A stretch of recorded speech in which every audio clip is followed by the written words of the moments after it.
Play something simple, girl. Maybe happy birthday. The billionaire laughed. His guests laughed. Even his daughter hit record. But the black maid's daughter sat down, cracked her knuckles, and whispered, "I hope you like Chopin." What happened next made every jaw in that mansion drop.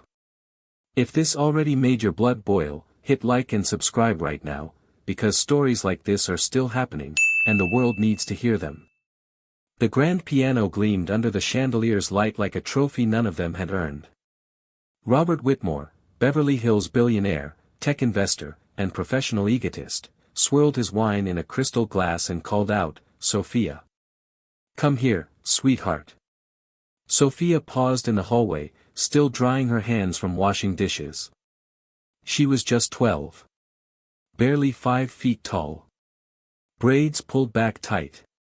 Skin the color of roasted almonds.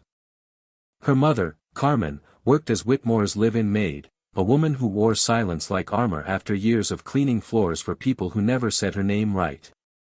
Tonight was some sort of cocktail party. Men in navy suits, women dripping in diamonds. All white. All drunk. All bored.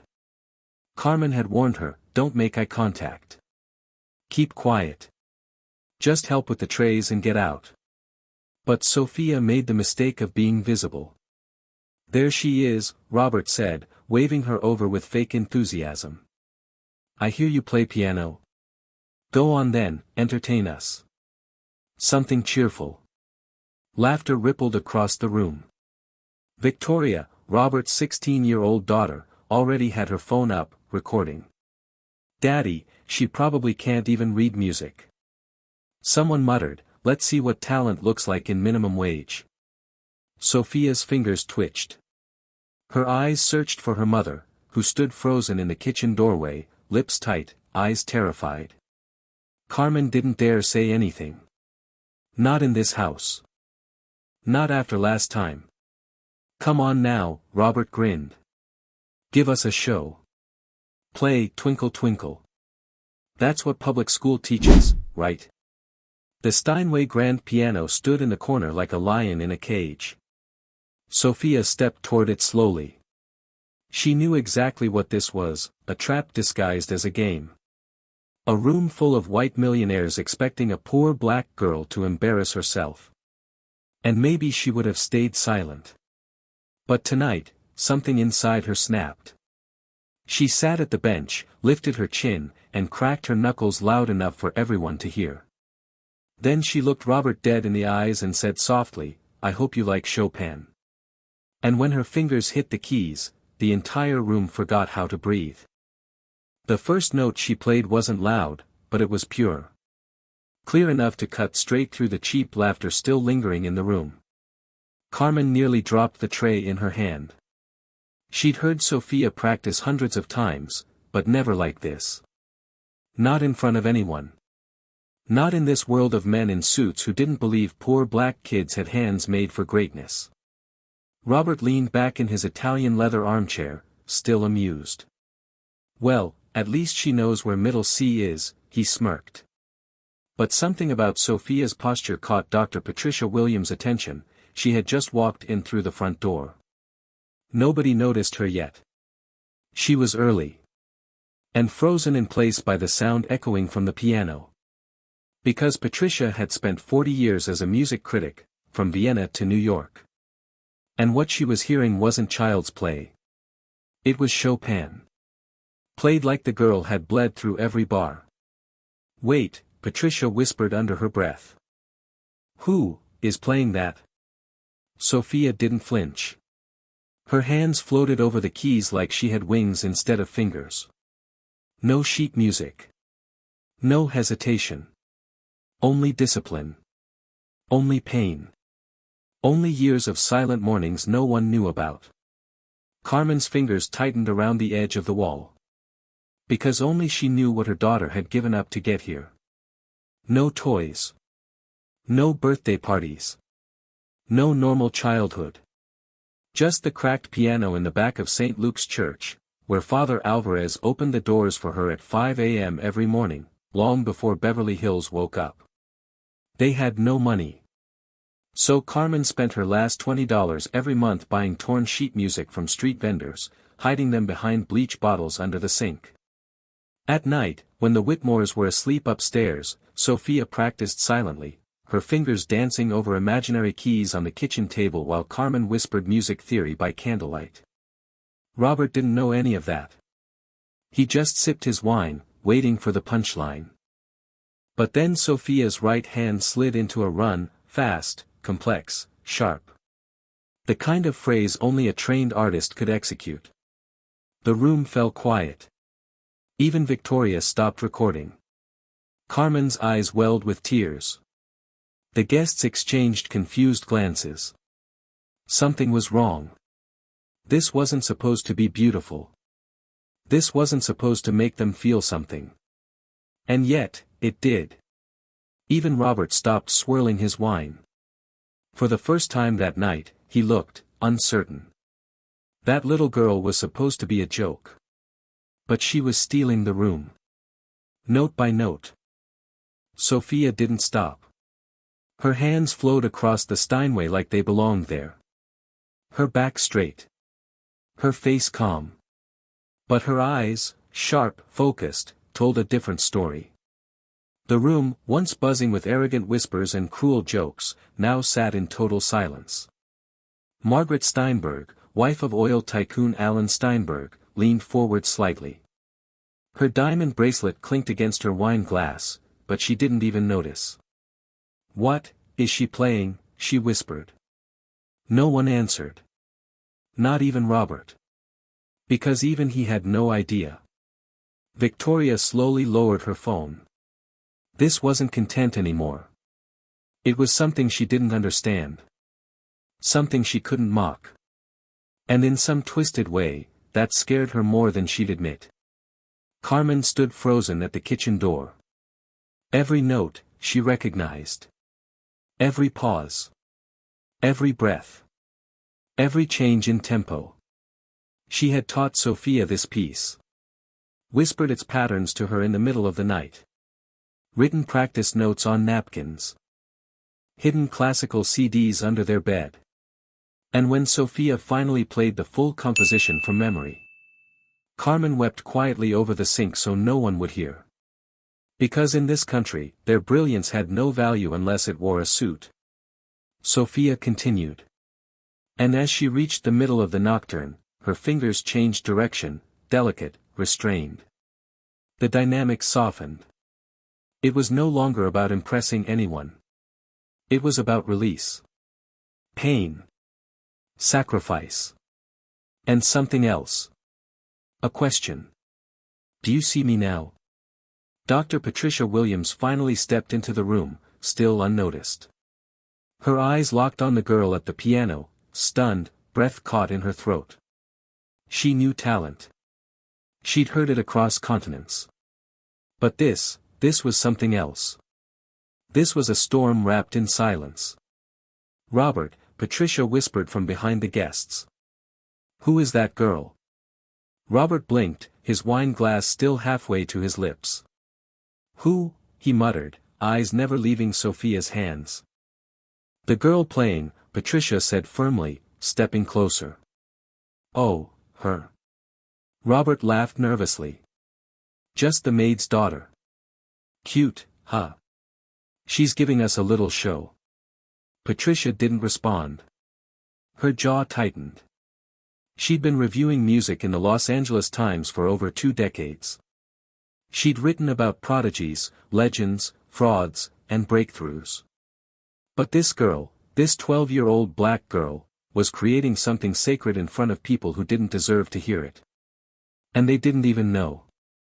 At the piano, Sophia's body leaned slightly forward. She was nearing the end of the piece. Her wrists rose and fell with absolute control, trained control. Carmen could barely breathe. The guests. Stunned. Like statues. They didn't clap. They didn't whisper. They just watched. And in that moment, for the first time, Sophia wasn't the help's daughter. She was the only person in that mansion who had power. Not the billionaire. Not the guests. Not even Patricia Williams. Sophia was conducting the entire room. And they were following her lead, note by trembling note. If this happened right in front of you, what would you do? Tell me in the comments, I read every one. And if you want justice as much as I do, hit subscribe. The final note of Chopin's nocturne floated into silence like a feather, soft, slow, final. Then, nothing. Not even a clap. No one moved. Sophia didn't rise.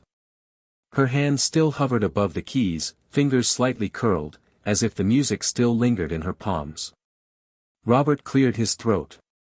Charles Morrison, hotel chain owner, heavy drinker, big mouth, tried to chuckle, but nothing came out. Because deep down, they all knew they hadn't just seen potential. They'd just witnessed something impossible. Patricia stepped closer, her voice low but urgent. That was Chopin. Interpreted.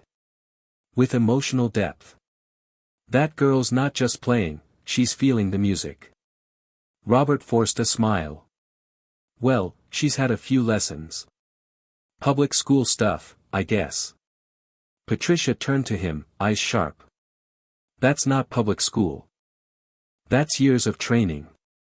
And before Robert could fake another answer, Sophia turned around, and looked him in the eyes. Her voice was soft, but every syllable hit like a drum. That was the easy part, she said. Robert blinked. Excuse me. Sophia turned back to the keys and adjusted the bench slightly. I want to play something else, she said. Something I wrote. Carmen gasped audibly from the doorway. Her hands flew to her mouth. She hadn't known. She hadn't known her daughter would go this far. Sophia's original composition was a secret, something she only played at the church, alone. Even Carmen had never heard the full version. Sophia, she whispered under her breath. But the girl didn't pause. Her fingers hit the keys again, gently this time. Not classical. Not familiar. New. Haunting. It started like a memory, soft chords, uncertain rhythm. Almost like a lullaby with a broken heart. Then, a sudden burst. Sharp notes. Fast runs. Unexpected time signatures. Victoria's phone, still in her hand, began recording again. But not out of mockery this time. Out of fear. Because whatever Sophia was playing, it was dangerous. It was real. It was hers. What is this? Someone whispered. No one answered. Because the music was telling a story. Of a woman cleaning floors for people who forgot her name. Of a girl learning notes by candlelight while others slept upstairs. Of quiet mornings in a freezing church, where art was born in silence and pain. It was Carmen's story. Sophia's story. Their shared scars, turned into melody. Patricia could hardly breathe. Her hand slowly moved to her chest.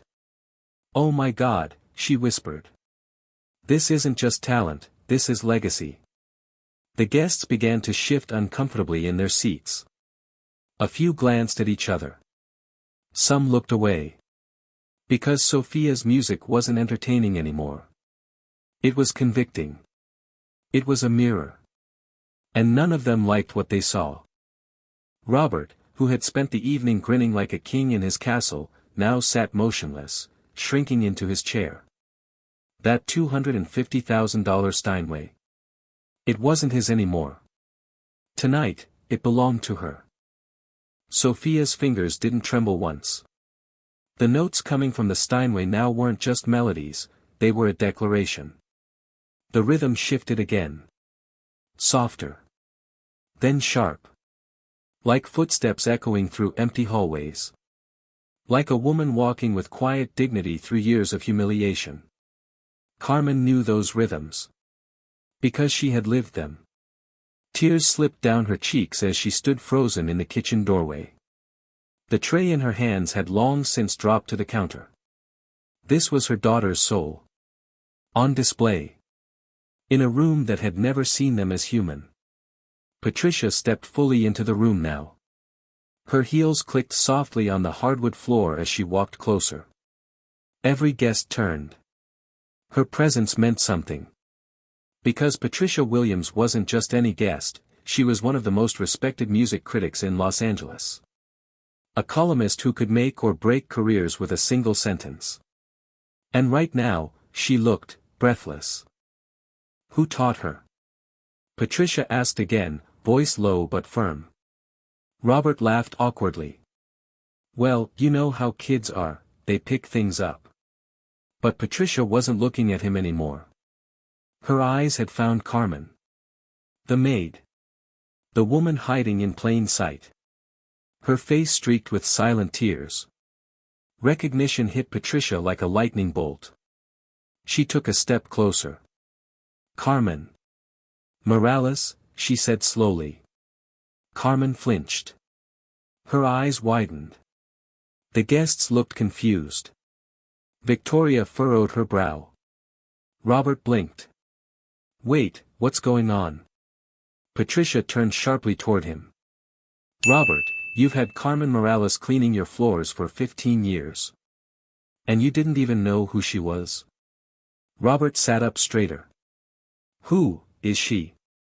Patricia stared at him like he'd just confessed to a crime. She was the first violinist of the Medellin Symphony Orchestra. Winner of the Latin Award for Musical Excellence. One of the finest classical musicians in South America. Gasps rippled across the room. Victoria dropped her phone. Robert looked like the ground had vanished under him. You're joking, he said. I'm not, Patricia replied coldly. She disappeared from the music world 15 years ago. No one knew why. And here she is, raising a prodigy in your house while scrubbing your toilets. Carmen straightened her back, the weight of 15 silent years finally lifting from her shoulders. I did what I had to, she said quietly. For my daughter. Patricia's voice softened, but her eyes still burned. You didn't disappear. You were erased. Like so many others. She looked at Sophia. Then back at Carmen. You taught her, didn't you? Carmen nodded slowly, tears still slipping down her face. Every night. Every morning. Every second I had. The silence in the room now was heavy, no longer the awkward pause of rich people watching a performance, but the stunned realization that they had mocked a legacy they didn't even bother to recognize. Robert's hand dropped from his wine glass. His face had turned pale. Because for the first time in his life, he wasn't the most powerful person in the room. He was just a man. Exposed. By the time Sophia finished her composition, no one moved. Not a single guest spoke. Not even Robert. The final notes rang out like a sentence, not just to him, but to everyone in that room who had ever smirked at a uniform, mocked an accent, or used, just the maid's daughter, as a punchline. Sophia slowly stood from the piano bench. Her fingers rested at her sides, calm. But her eyes, those young, unblinking eyes, held fire.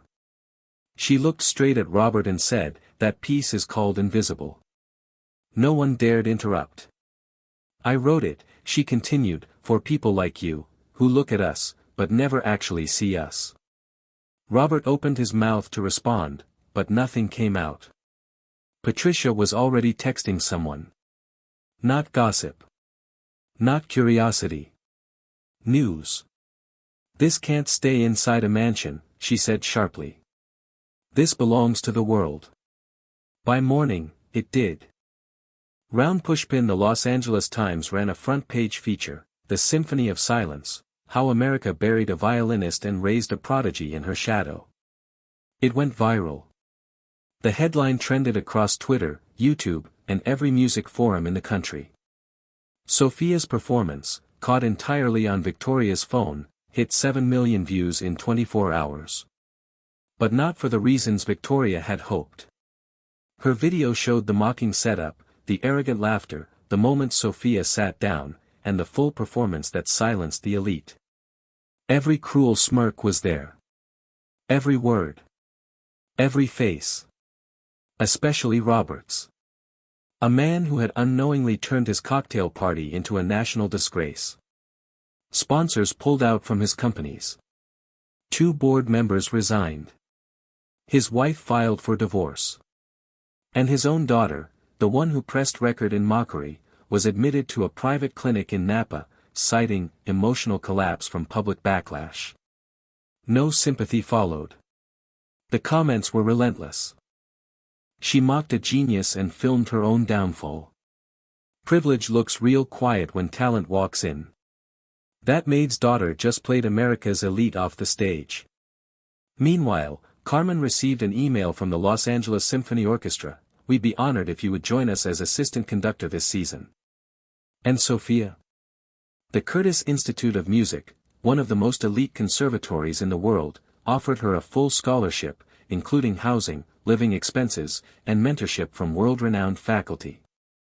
3 different record labels competed for rights to her first original piece, Invisible. And not just to release it. To study it. To archive it. To acknowledge, finally, the kind of brilliance that had once scrubbed floors for the rich. At a press conference days later, when asked how it felt to go from Maid's daughter to national icon, Sophia said simply, "I've always been the same person. You're just finally listening." 6 months later. The lights dimmed inside Walt Disney Concert Hall in Los Angeles. The crowd was packed.